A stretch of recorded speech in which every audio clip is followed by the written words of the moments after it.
Is she really going to play that broken thing? Someone sneered, laughing. They had no idea they were about to witness something unforgettable.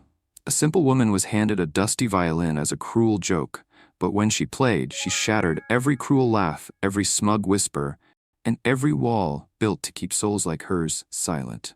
This is the story of how broken strings created the most powerful music the world almost never heard. Now, before we dive deeper, please subscribe to our channel. We share powerful, meaningful stories like this every day. And drop a comment below to let us know where you're watching from. Thank you so much, and now, let's get back to the story. Who let the maid in? The words sliced through the murmuring crowd like a dissonant note, drawing a ripple of cruel laughter. Evelyn didn't flinch.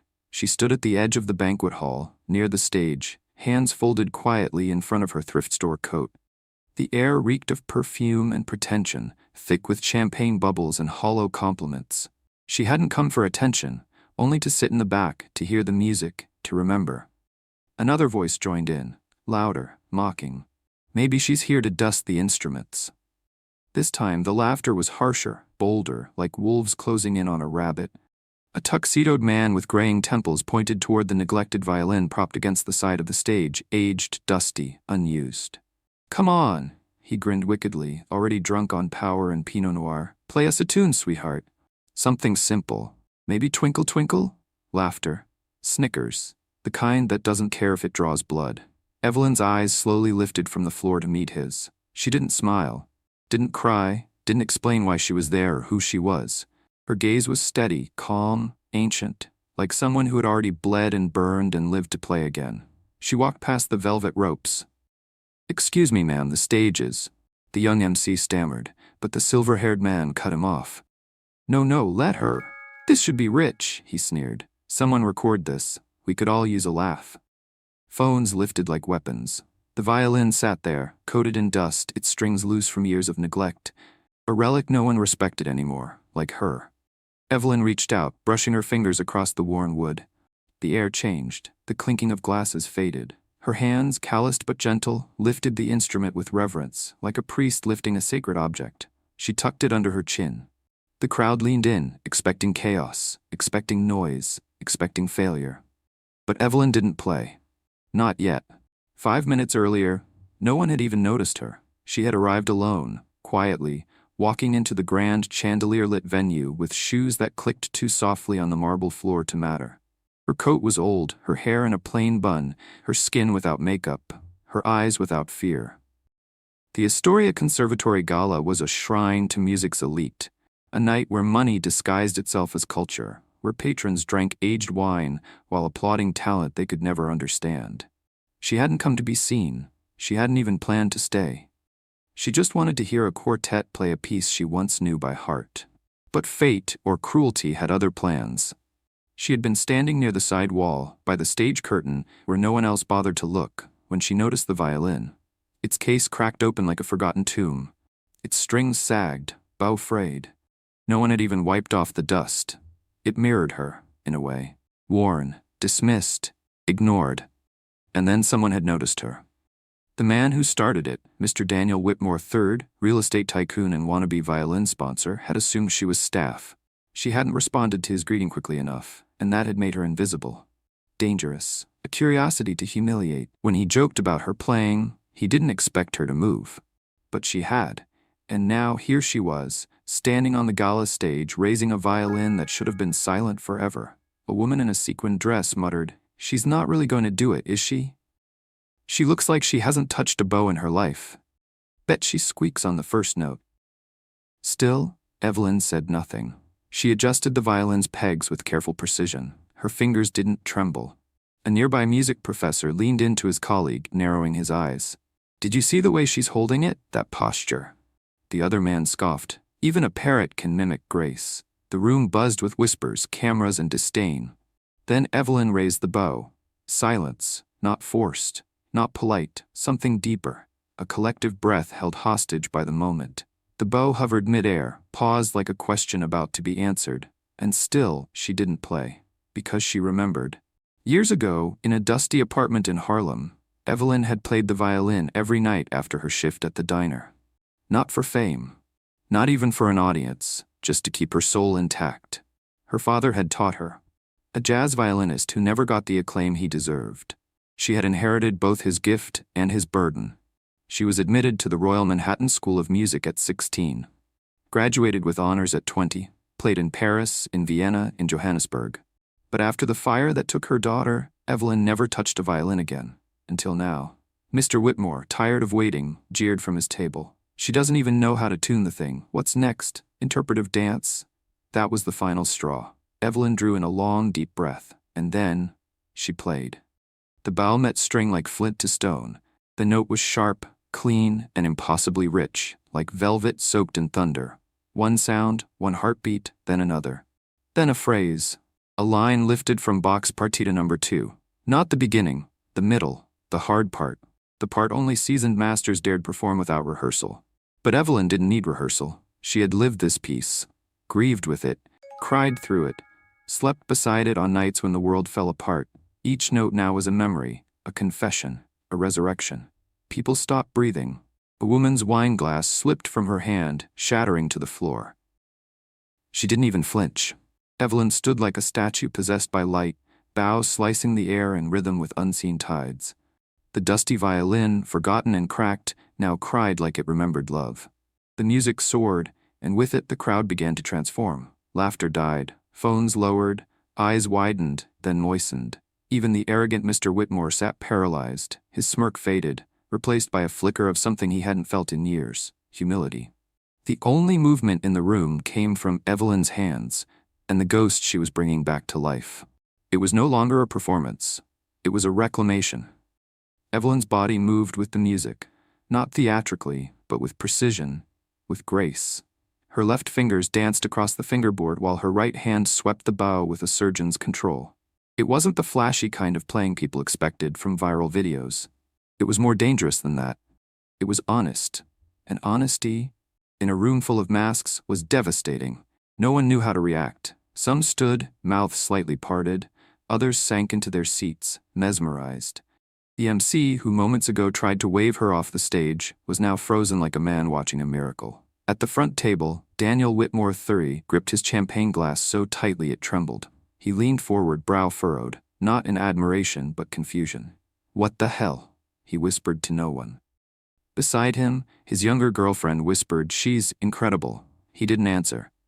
By the third passage, Evelyn transitioned into something unrecognizable to most of the room. A free-form improvisation in the style of Stéphane Grappelli, laced with jazz motifs and minor key flourishes that melted into something symphonic. Every note seemed to rise from some hidden place in her chest. It wasn't a performance anymore. It was therapy, for her, for the instrument, for everyone watching. People started to feel. And they didn't know what to do with that. In the back row, Professor Hans Devlin, the retired head of string studies at Juilliard, stood up slowly, glasses fogging. He leaned forward with trembling hands, whispering, that phrasing. Who taught her that?" Next to him, his wife stared wide-eyed. "She plays like she's seen every tragedy in the world and turned it into art." "She has," he murmured. "Only someone who's lived through silence can command sound like that." But not everyone was impressed, at least not outwardly.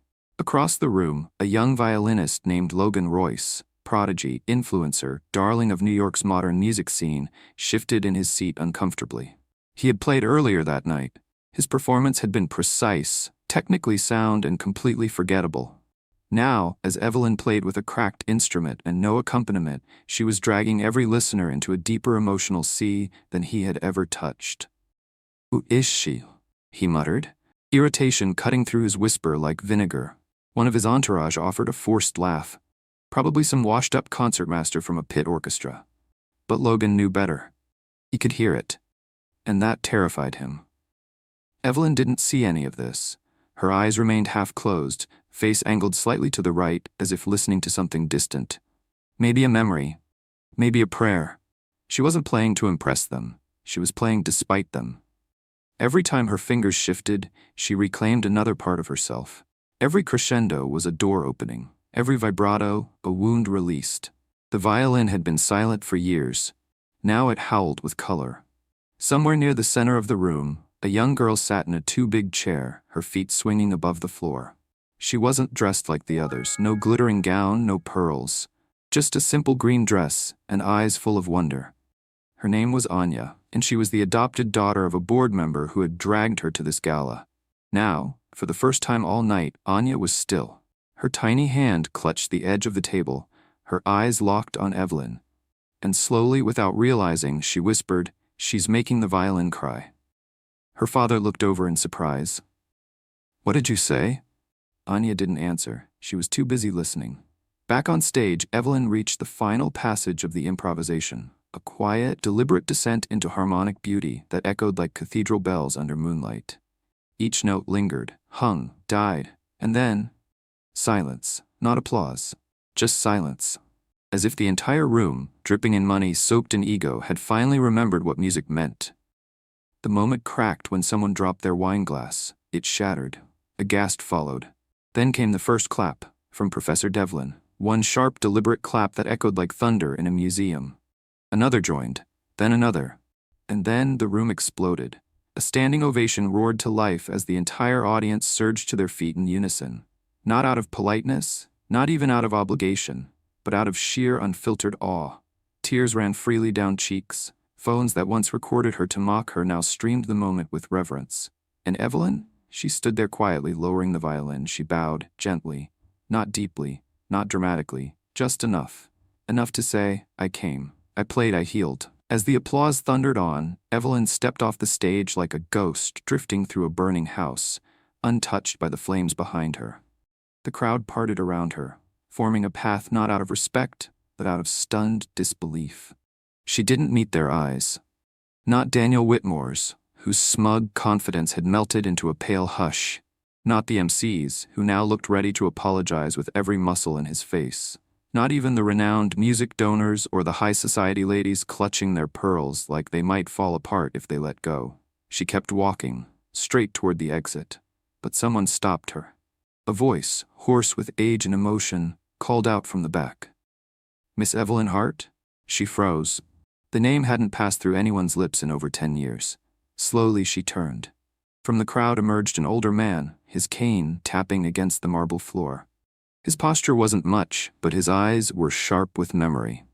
Professor Hans Devlin, one of the most revered figures in modern classical music, pushed through the sea of tuxedos and disbelief like a man chasing a ghost. "Evelyn Hart," he said again, his voice cracking slightly. "I knew it. I'd recognize that phrasing anywhere. You vanished. Everyone thought you'd—" He stopped himself.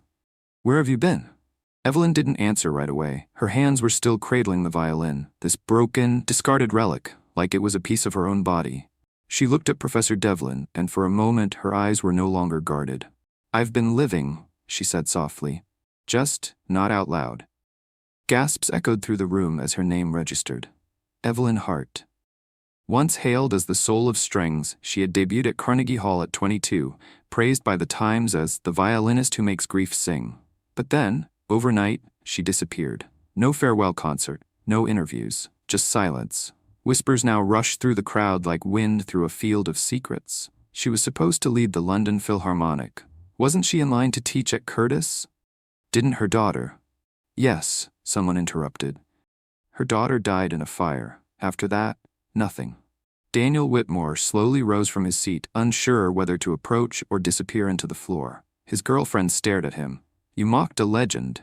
I didn't know who she was." "Exactly," she said coldly. The music world may have forgotten Evelyn's face, but her music? It had haunted anyone who once cared about beauty over bravado. Professor Devlin gently reached out. "You've lost none of it," he said. "Not a single ounce of soul. If anything, it's grown." Evelyn shook her head. "That soul came at a cost." "I know," he said gently, "but it's still yours, and the world needs it again." Around them, the crowd had gone from noisy to reverent. People weren't just staring, they were watching like pilgrims at a shrine. "Come back," Devlin whispered. "We'll announce your return tonight. A master class, a feature concert. Juilliard would." Evelyn's face tightened slightly, not in anger but in pain. "I didn't play to come back," she said. "I played to remember, that's all." "But look at them," he gestured.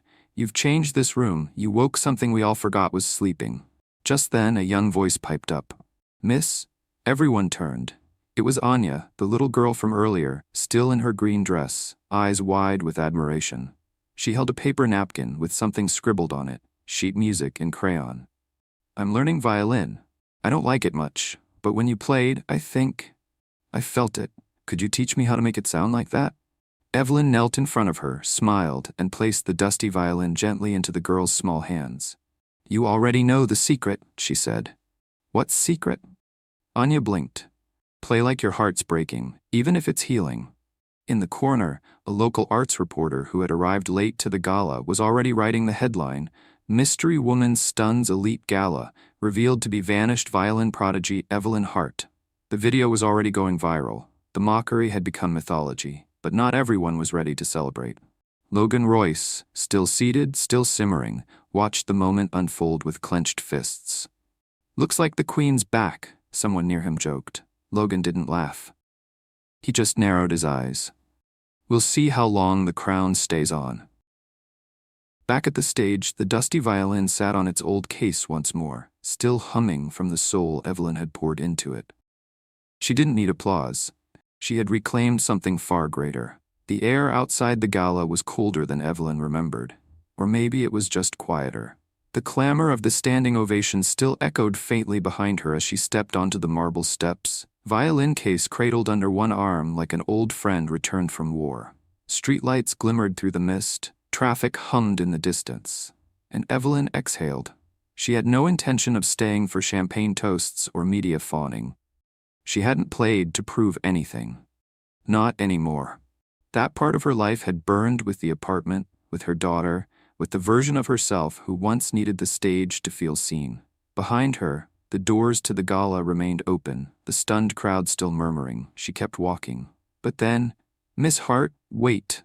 The voice didn't shout, it asked, like a thread pulling her gently back.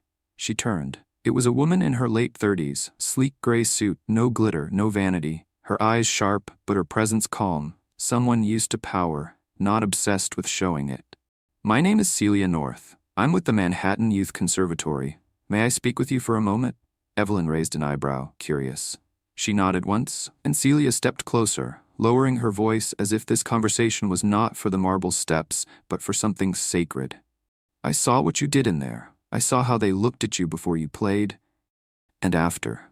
She paused, studying Evelyn carefully. "That room doesn't deserve you, but there's a room that does." Evelyn tilted her head. Celia continued, "We have a program, music for girls who've aged out of foster care. Most of them have never touched an instrument. Most of them think classical music is for rich people with nothing better to do." "It often is," Evelyn said softly. Celia smiled. "That's why they need you.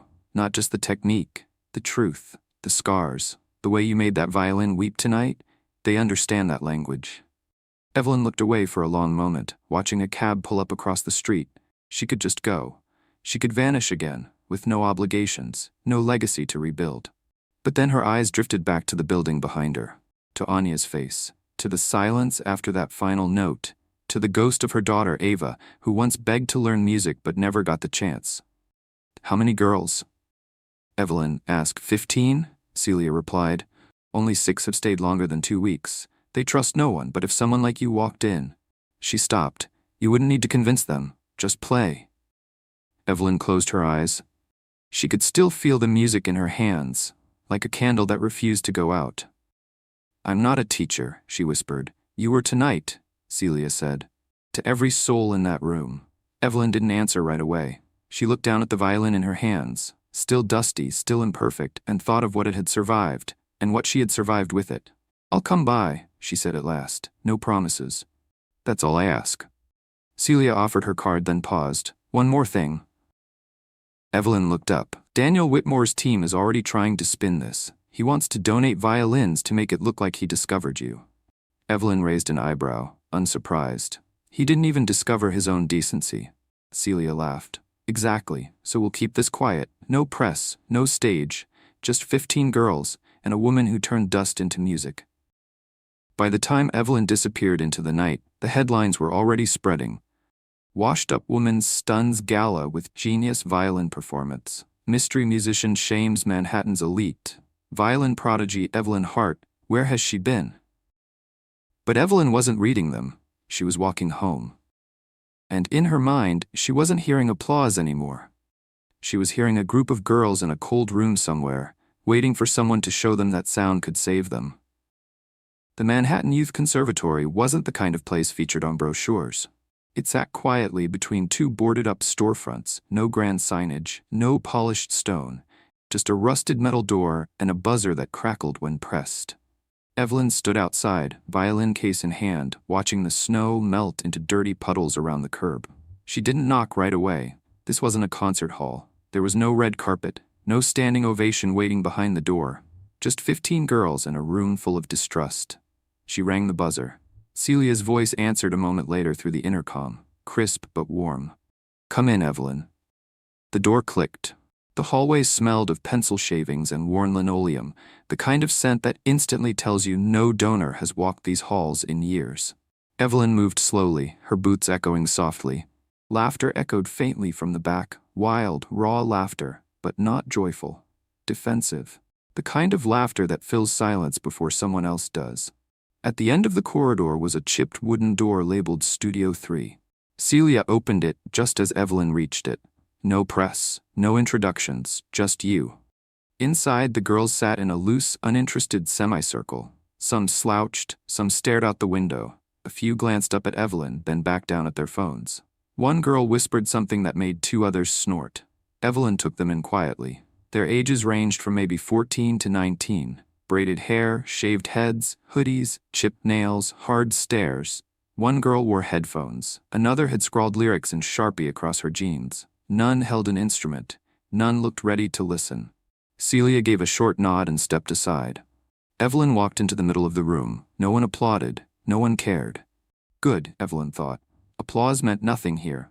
She set down the violin case, opened it slowly, and took out the same dusty instrument from the gala. And that got their attention. "Is that thing dead?" one girl muttered. "It looks like it belongs in a museum," another scoffed. She about to break a string just touching it. Still, Evelyn said nothing. She pulled the bow from its slot, tightened it, and drew it across her sleeve to clear the loose dust. Every movement slow, deliberate. "I'm not here to teach you Mozart," she said quietly, but the tone was firm. That got a few raised brows. "I'm not here to teach you how to play nice, or impress your parole officer, or put on a recital for donors." Now a few of the girls leaned forward, curious. "I'm here because someone once handed me a violin when I thought I didn't have a voice, and this," she held it up, "taught me how to scream without raising my voice." The room was still. She lowered the violin to her chin. One of the girls whispered, "Oh damn, she's really gonna play it." And she did. Not Bach. Not anything from the gala. Something raw, improvised, dissonant and deep, like thunder inside an old church. The strings groaned, wept, then lifted into a wail that made even the girls in the back sit up straighter. It wasn't pretty. It was true. She played for 2 minutes. 2 minutes of pure, wounded, unapologetic sound. And when she stopped, the silence in the room was deafening. One of the girls, the one with lyrics drawn on her jeans, spoke up first. "What was that?" Evelyn looked at her. "That was the truth." The girl nodded slowly. "Okay," said another, crossing her arms. "But can you teach me to do that?" Evelyn's mouth lifted in the faintest smile. "Only if you stop pretending you don't care." Someone laughed. Genuine this time. A third girl pointed at the violin. "Why is it so busted?" "Because people left it behind," Evelyn replied. "Because they thought it wasn't worth fixing." "Like us?" another girl asked. Evelyn didn't answer. She didn't need to. Later that afternoon, Celia watched through the narrow window in the door as something miraculous unfolded. 15 girls, some reluctant, some grinning like it was a dare, stood in line, waiting to touch the dusty violin. Evelyn didn't tell them what to play. She just handed the bow over one by one and listened, not for perfection, just for honesty. And in each clumsy note, each squeak and slide, she heard something new being born. Not just music, but belief. It started with a wrong note. A screech, really, one so sharp it made even Evelyn wince inside. The girl behind the bow, a tough 17-year-old named Mariah, with a diamond nose stud and sleeves of tattoos up both arms, slammed the bow down against the strings with too much force, too much anger. It wasn't music, it was rebellion in sound. The room tensed. Mariah pulled back, folding her arms defensively. "Knew it," she muttered. "I suck." "No," Evelyn said calmly. She stepped forward and nudged the violin back into position. "You told the truth. You didn't suck. You shouted." Mariah frowned, caught off guard. Evelyn pointed gently to the violin. "You've been carrying that scream for a long time. It's about time you let someone hear it." Mariah stared at her for a long, suspicious moment, then quietly adjusted her grip on the bow again. All across the studio that afternoon, something impossible began to happen. The girls, who had arrived prepared to be bored, ready to tune out another adult telling them what to do, stayed. They fought the violin. They cursed at it. They made mistakes so awful they laughed until they cried. But they kept playing. Because Evelyn didn't flinch when they failed. She didn't correct their posture immediately, didn't snatch the bow away, didn't treat their anger or clumsiness as mistakes. She treated it all like music. By the second week, the studio was no longer quiet. Each afternoon, laughter, frustration, and raw, lopsided melodies spilled into the hallways like wildflowers breaking through concrete. One girl, Sienna, barely 15, fresh from her third foster placement, began experimenting with plucking instead of bowing, turning broken notes into jazzy riffs. Evelyn didn't correct her. She clapped in rhythm. Another, Nina, used the back of the violin to tap out beats like a drum. The other teachers in the conservatory, those used to Bach and Brahms, to rigid technique and rigid souls, shook their heads in disapproval. "This isn't teaching," one muttered in the staff room. "It's noise." But Celia knew better. It wasn't noise. It was awakening. Meanwhile, outside the conservatory's rusted doors, the world had started to notice. The viral video of Evelyn's gala performance had crossed 3 million views. Music blogs dissected every frame. Unknown violinist stuns New York's elite with raw genius. Whatever happened to Evelyn Hart, the prodigy who vanished? From dust to destiny, the mystery of the gala's ghost. Speculation ran wild. Some said she was preparing for a comeback. Others insisted she was a recluse, an eccentric who refused to perform commercially. A few conspiracy theorists even suggested she was a fraud. But none of them knew the truth. The truth was sitting cross-legged on the floor of Studio 3, helping a group of girls who the world had already written off find something inside themselves no headline could name. One evening, after a particularly chaotic lesson filled with more laughter than notes, Mariah lingered after the others left. She hovered awkwardly by the door, violin slung over her back like a battle axe. Evelyn was wiping rosin dust from a cracked music stand when Mariah spoke. "Why us?" she blurted. "Why not go play for, like, the fancy people? You could be rich." Evelyn smiled without looking up. "Because music isn't just for the ones who can afford a ticket," she said. "It's for the ones who need it most." Mariah shuffled, then mumbled, "Nobody ever gave a damn about what I needed." Evelyn finally met her eyes. "I do." Silence stretched between them. Then Mariah nodded once, sharp and awkward, and bolted before she could say anything more. But Evelyn didn't need to hear it. She already knew. The music had found its way into the cracks of these girls' walls, and it was starting to bloom. The idea started as a joke. "We should put on a show," Sienna said, tossing her bow into the air and barely catching it. The other girls laughed, loud, rolling laughter that filled the studio with echoes of disbelief. "A show? Us?" Mariah snorted. "They'd need earplugs and therapy after."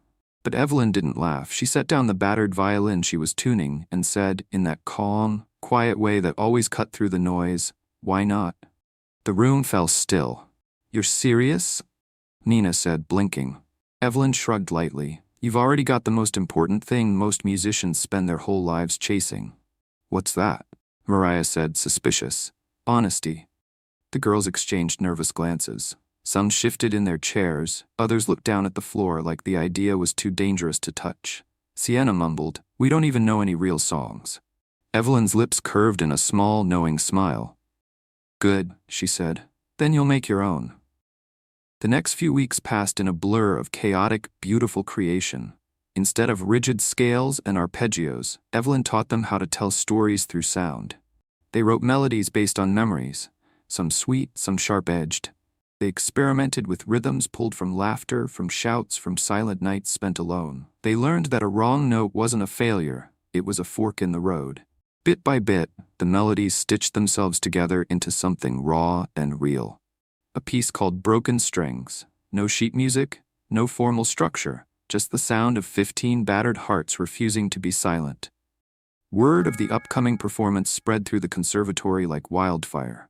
Some teachers were skeptical. "They're not ready," one said dismissively. "It'll be a disaster." Others were crueler. "They're not even real musicians." But Celia North fought for them. "They're not here to impress critics," she said. "They're here to reclaim their voices."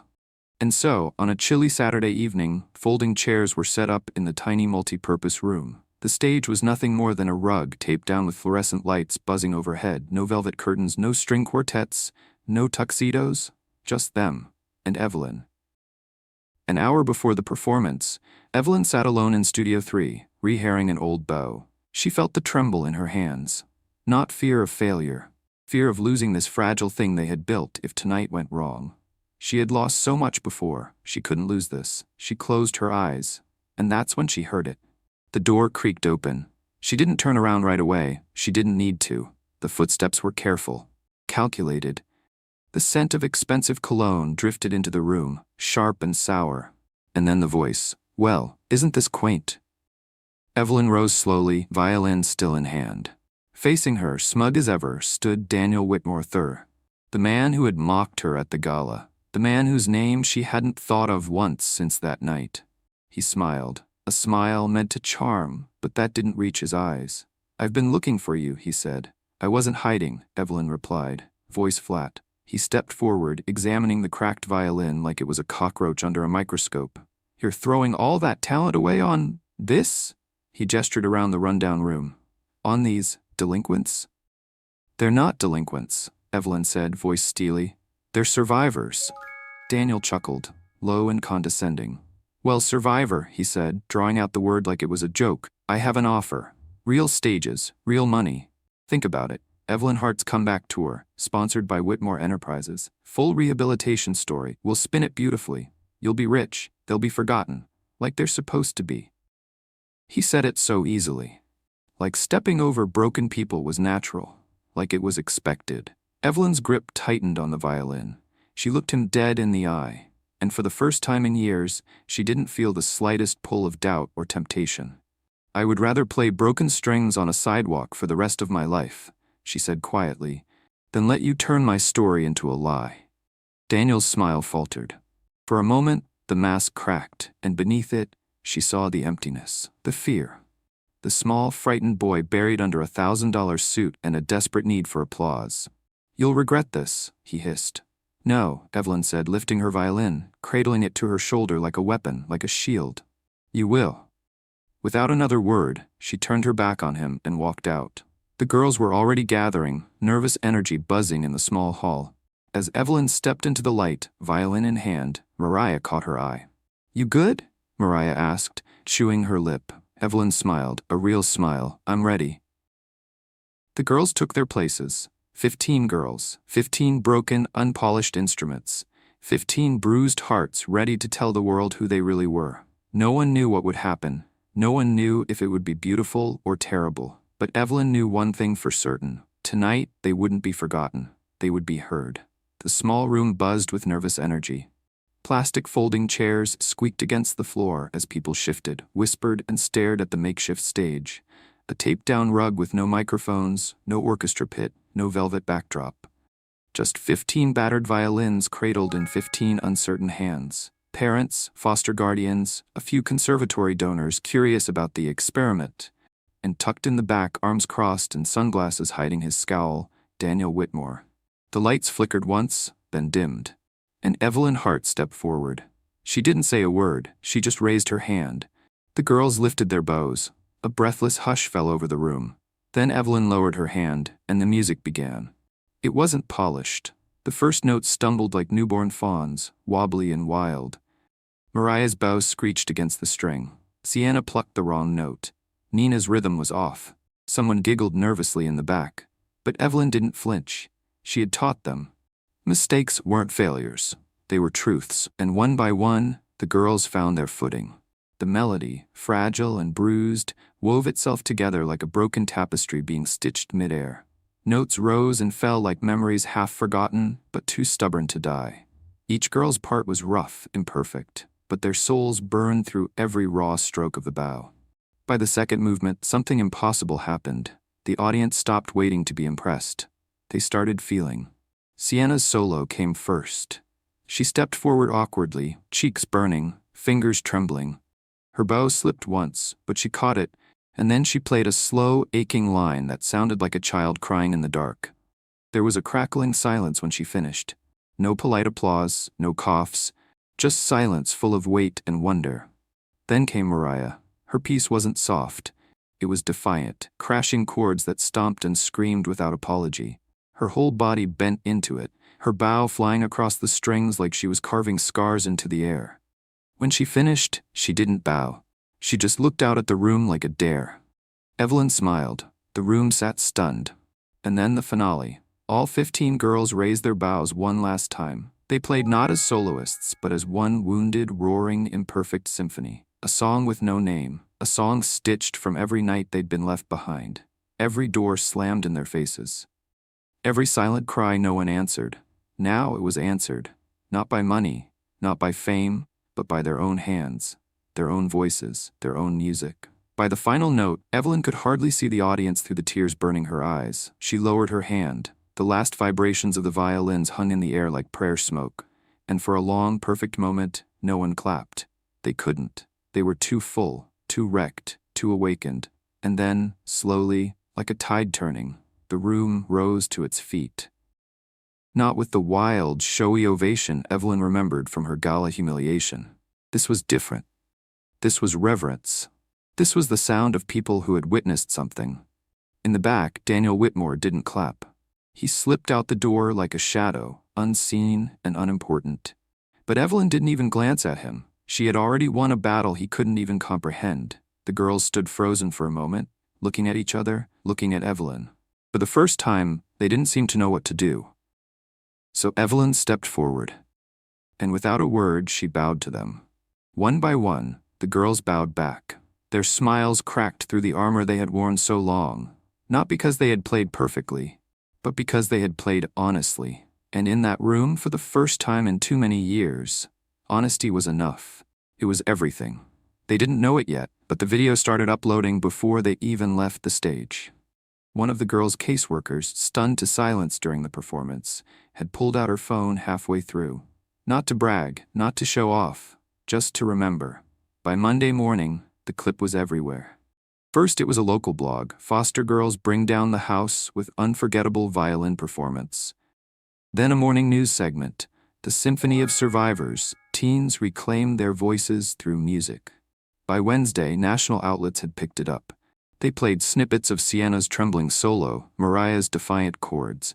They quoted Evelyn's simple philosophy, music is what happens when truth refuses to stay silent. Pundits gushed, celebrities reposted. Donations flooded into the Manhattan Youth Conservatory so fast, Celia North nearly cried trying to keep up. But something even more miraculous happened. The girls themselves started to believe it. Mariah strutted into rehearsal Monday afternoon with her head higher than Evelyn had ever seen. Nina wore a shirt that said, "Broken Strings, Beautiful Songs," across the front in marker. Sienna, the shyest of them all, clutched a worn newspaper clipping in her backpack like it was a secret treasure. They weren't invisible anymore. Not to each other, not to themselves, and certainly not to the world. But Evelyn wasn't celebrating. Not yet. Because with the attention came something she hadn't expected. Offers. Dozens of them. Agents, talent scouts, philanthropists offering big stages, big money, big promises. Take the girls on tour. Sign a book deal. Feature them in a documentary. At first it felt like validation. Proof that everything they had built mattered. But late at night, alone in the small corner office Celia had given her, Evelyn couldn't shake the cold feeling gnawing at the edges of her mind. The world didn't change just because it cheered. It cheered until it found a shinier toy, a cleaner narrative. A way to package pain into something profitable. Evelyn had seen it before. With herself. And she wouldn't let it happen to them. The girls, though, buzzed with excitement. When the offers were brought up during rehearsal, they leaned forward in their chairs, eyes wide with dreams they barely dared to speak aloud. Touring meant leaving the conservatory. Performing meant leaving behind the labels everyone had stapled to their backs. Troubled, broken, unwanted. It meant being seen, not as a charity case, but as artists. And wasn't that what Evelyn wanted for them? Wasn't that what she had fought for? One afternoon, as sunlight poured like syrup through the dusty windows of Studio 3, Mariah approached Evelyn after practice. "So," she said, scuffing her sneaker against the floor, "you gonna say yes or what?" Evelyn set her violin down carefully. "What do you want, Mariah?" she asked quietly. Mariah hesitated. Her tough facade cracked just enough for the truth to slip through. "I want to matter," she said. "Even if it's just for 5 minutes. I want to be somebody." Her voice was so soft, Evelyn barely heard it, but she felt it. Deeply, painfully. She remembered her own hunger once, for stages, for applause, for something loud enough to drown out the silence left by all the people who had walked away. That night, Evelyn sat alone in the empty studio, the dusty violin on her lap. The room smelled like rosin, sweat, and hope. She thought of her daughter, Ava. She thought of the last time she had played not for applause, not for money, but because she believed sound could heal something words couldn't. And she realized it wasn't about protecting the girls from the world. It was about preparing them to walk into it with their heads high, to own their stories, to make noise so true that no one could ever again make them feel small. When Celia arrived the next morning, she found Evelyn waiting by the office door, a quiet fire burning behind her calm eyes. "We'll do it," Evelyn said, "but on our terms." Celia smiled slowly. "What do you have in mind?" she asked. Evelyn lifted her chin.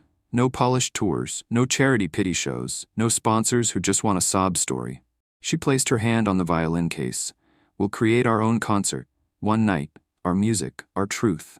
And if the world wants to listen, it can come find us." The night of the concert arrived without fanfare. No red carpets, no television crews shoving microphones, no marble foyers with champagne towers, just a battered old theater on 9th Street, the kind where the velvet seats were faded and the roof leaked when it rained. And somehow, it was perfect. The sign out front was simple, hand-painted by the girls themselves. "Broken strings, one night only." The doors opened an hour before the show. They didn't know if anyone would even come. But the line stretched down the block. People who had seen the viral clips. People who had read the articles. People who didn't care about polished technique or fancy resumes. They came for truth. They came for music that bled when you touched it. Backstage, Evelyn adjusted the straps on Sienna's violin, brushing a nervous tear from the girl's cheek without comment. Mariah paced like a tiger, muttering, "Don't trip, don't trip, don't trip," under her breath. Nina stood near the curtain, eyes closed, gripping her bow like a lifeline. Evelyn gathered them all in a huddle. 15 young women who just months ago didn't believe they belonged anywhere. Now they were about to own the stage. "Remember," she said softly, "they didn't come to see perfection. They came to hear your hearts." The girls nodded, not with childish excitement, but with the kind of heavy, fierce understanding that warriors have before battle. The lights dimmed. The theater fell silent. No announcer, no grand introduction. Just Evelyn stepping forward into the single spotlight with her dusty violin cradled in her arms. She didn't say a word. She simply drew her bow across the strings. One long, aching note that cracked open the room's silence like lightning splitting a night sky. And then she stepped back into the shadows. The girls moved into the light. They played broken strings, their own piece. Every note was jagged and wild and imperfect and so alive it hurt to listen to. They played their fear, their rage, their grief, their hope. They played the nights they cried into pillows too thin to soften the pain. They played the mornings they woke up and dared to dream anyway. They played the fire inside them that no system, no cruelty, no abandonment could kill. And the audience? They didn't just listen, they felt it. People wept openly in their seats. Some reached for hands they hadn't held in years. Some closed their eyes and let the music stitch up things inside them they didn't even know were broken. When the last note fell into silence, no one moved. The girls stood frozen in the spotlight, their breathing the only sound in the theater. Then, one by one, the audience rose. Not like a wave, not like a coordinated standing ovation, like a breaking dam, irrepressible and raw. The applause wasn't neat. It wasn't pretty, it was desperate. It was grateful. It was real. Evelyn stood at the edge of the stage, out of the light, watching them. She didn't bow. She didn't step forward to claim her share of the roar. This was their moment. Their symphony. Their souls, out in the open, undefeated. She just smiled, a deep, aching smile that reached every corner of the person she had once feared was lost forever. And somewhere deep inside her, she felt her daughter Ava smiling too. Later that night, as the girls sprawled backstage eating pizza off paper plates, Mariah nudged Evelyn. "So, what now?" she asked, a greasy slice halfway to her mouth. Evelyn looked around at all of them, laughing, teasing, alive. She thought about agents, she thought about stages, she thought about expectations, and she realized something beautiful. It didn't matter. Not anymore. They had already won. "We keep playing," Evelyn said simply, "wherever there are ears willing to listen." Mariah grinned. "Then we better practice," she said, and the room filled with laughter so loud and pure it sounded like music too. As the night deepened and the city outside blinked its sleepy lights, Evelyn lingered alone in the empty theater one last moment. She walked to center stage, placed the battered violin gently on the floor, and whispered, "Thank you." The dust in the spotlight swirled around her like tiny stars. And somewhere, a broken string sang quietly in the dark. Still strong, still beautiful, still alive. Sometimes the world judges a soul by the dust it carries, not the symphony it hides inside. Tonight, 15 broken strings taught us something polished stages never could. Real music isn't about perfection. It's about surviving the silence and daring to sing anyway. If this story moved you, don't forget to like, subscribe, and tell us in the comments, when did you find your voice? Even when no one was listening. Stay strong, stay true, and never stop playing your own song.